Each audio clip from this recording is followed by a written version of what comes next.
It's a peaceful night in a small English village. With fields and peace all around it, the White House farm stands tall. Within the house were the Bamber family, who appeared to have it all: a devoted mother, a generous father, and two helpless kids. But one fateful night in 1985 would permanently change the course of their lives. Ralph Neville Bamber was a farmer and formerly served as a magistrate at the Witham Magistrates Court, in addition to being a Royal Air Force RAF pilot. In 1949, he and June got married and moved into the Georgian White House farm on Pages Lane in Tolleshunt, Darcy, Essex, which was surrounded by 300 acres of tenant farms that June's father had owned. The couple adopted Sheila and Jeremy as babies because they were unable to have biological children of their own. The Bambers had a comfortable financial situation and owned a variety of property, including the farmhouse, a flat in London, 300 acres of land, and a campground.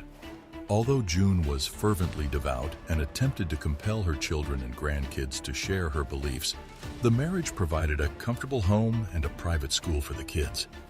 Distress call. On August 7, 1985, at around 3 in the morning, Jeremy Bamber called the police to report something suspicious at his father's farmhouse.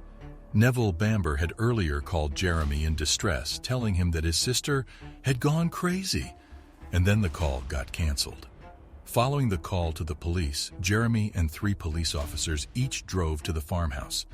After waiting until 5 a.m. for a tactical firearms squad to show up, the group tried to contact Sheila for 2 hours using a loudspeaker. The only sound reported from the house was a dog barking. According to reports, Jeremy was composed outside the home and said his father phoned him rather than the police to keep things in the family instead of calling the authorities. Crime scene. When the police entered the White House farm, what they discovered was beyond their worst nightmares. Inside the farmhouse, they found the lifeless bodies of Neville and June Bamber, brutally murdered. The true horror, however, awaited them upstairs. The police made a chilling discovery in Sheila's bedroom. Sheila, her twin boys, and an apparent murder weapon lay in the room. According to a doctor who was called to the residence, the deaths might have happened at any time during the night. Bamber, according to him, appeared to be in shock since Jeremy sobbed and pretended to vomit. The physician claimed that Jeremy informed him of a conversation the family had regarding the possibility of placing Sheila's sons in foster care. Accusations. Because of testimony from her brother's phone call from their father, in which Neville allegedly said Sheila had gone berserk with a gun, Sheila Bamber was first accused of the murders. Sheila had previously experienced mental health issues, was diagnosed with schizophrenia, and was hospitalized. According to her psychiatrist, she thought the devil had given her the ability to project evil onto others and that she could manipulate her sons into engaging in violent behavior.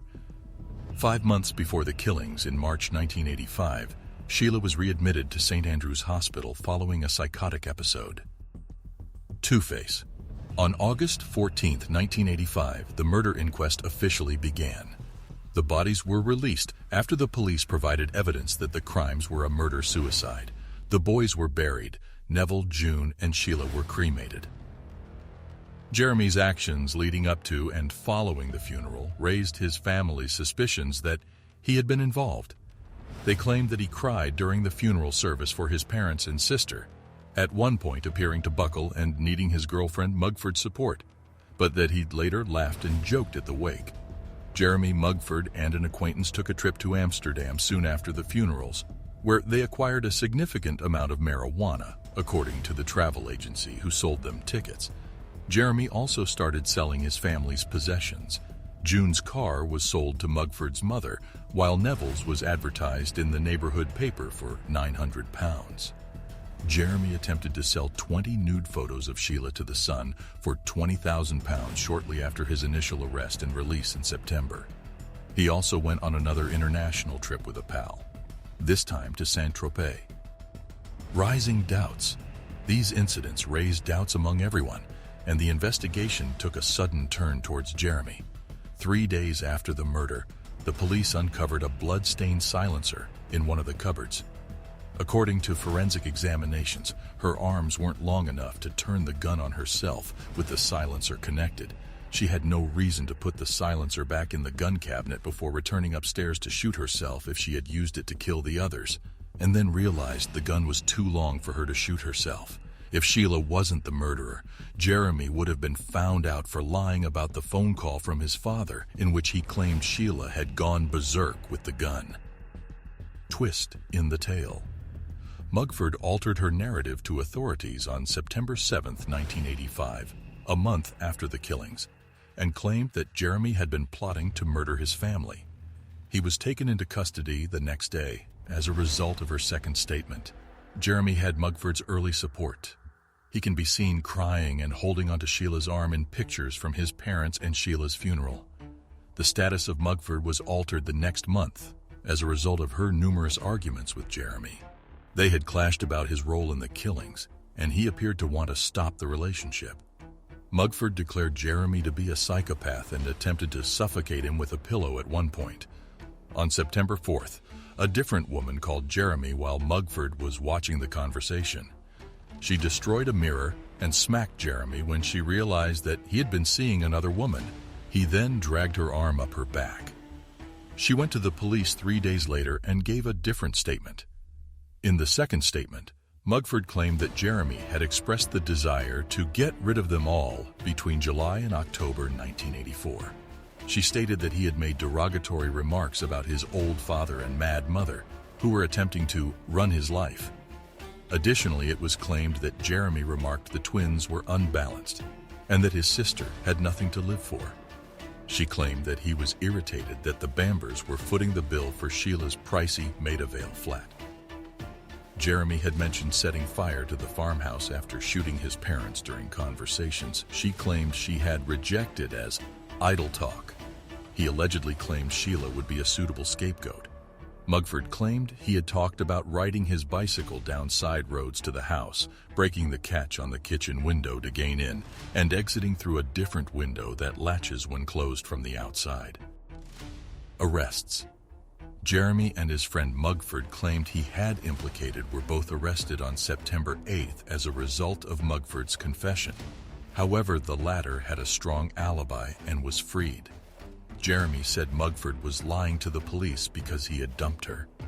He said that the sole reason he and Mugford had gotten into the caravan site was to demonstrate how lax the security was.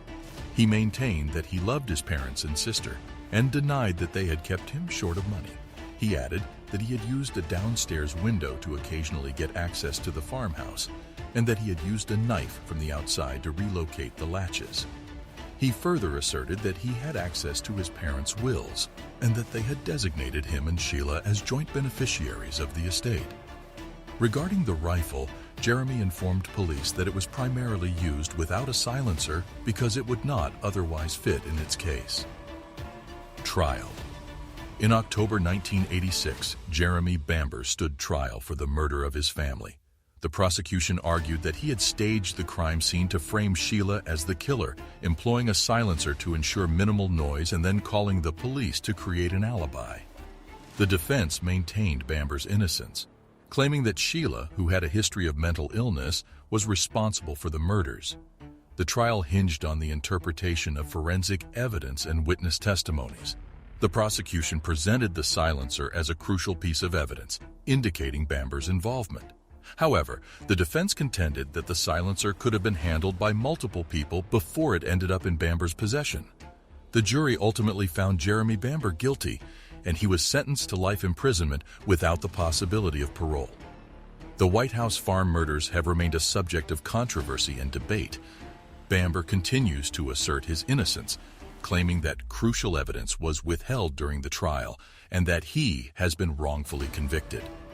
Supporters argue that flaws in the investigation and doubts surrounding the silencer raise reasonable doubt about his guilt.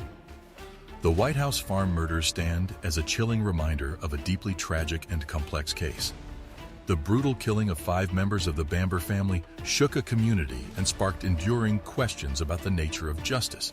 While Jeremy Bamber remains behind bars, doubts linger, and the case continues to captivate the public. With that, we've come to an end.